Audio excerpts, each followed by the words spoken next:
You may have noticed that the themes that we've discussed for developed and developing nations, they're very, very similar when we're talking about preventing urban sprawl and planning for smart growth. And so these themes, I just wanted to summarize them and discuss them overall. Whether it's a developed country or a developing country, it's important that folks have access to adequate water treatment centers that are able to take away the water waste, treat it, and possibly even reuse it, put it back into a river that's floating by so that downstream people can reuse it, just as an example. And then in deserts, often that water can be, after it's treated, it can go down into an aquifer so that it can be stored there for later use.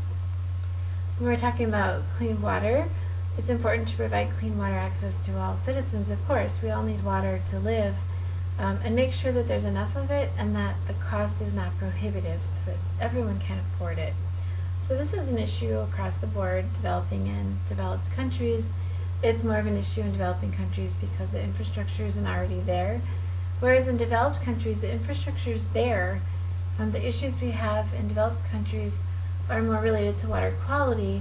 So, for example, you've probably heard of instances in some cities where the pipes are old and they have lead in the pipes, and so it's the water that's being delivered to people's houses can become contaminated and is not really safe to drink. And so then it's very, very expensive to go in and remove all of those lead supply lines and put in new pipes and lines. In many countries around the world, we're really struggling to develop efficient transportation systems so basically not cars that will not degrade air quality. And the more sprawl you have, the harder it is to put a transportation system through a city and make sure that people can access it from all parts of the city. Affordable and adequate housing options is another theme that is really common across developed and developing countries. So in developing countries, the people moving into the cities are often coming from rural environments. They don't have a lot of possessions or money, and so they just can't afford adequate housing.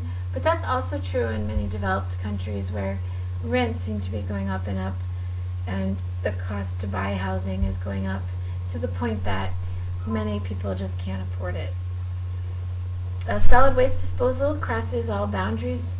Every country in the world has to figure out how do we get rid of our solid waste. And so the key is to help people learn how to consume less, produce less waste, recycle more of their waste. And that is something that we're trying to do all around the world, not just in developing countries or just in developed countries. And then finally, in all environments, we're trying to preserve farmlands and natural lands so that we can preserve biodiversity and food production and make sure that those systems are still accessible for people, but more importantly for wildlife and crops.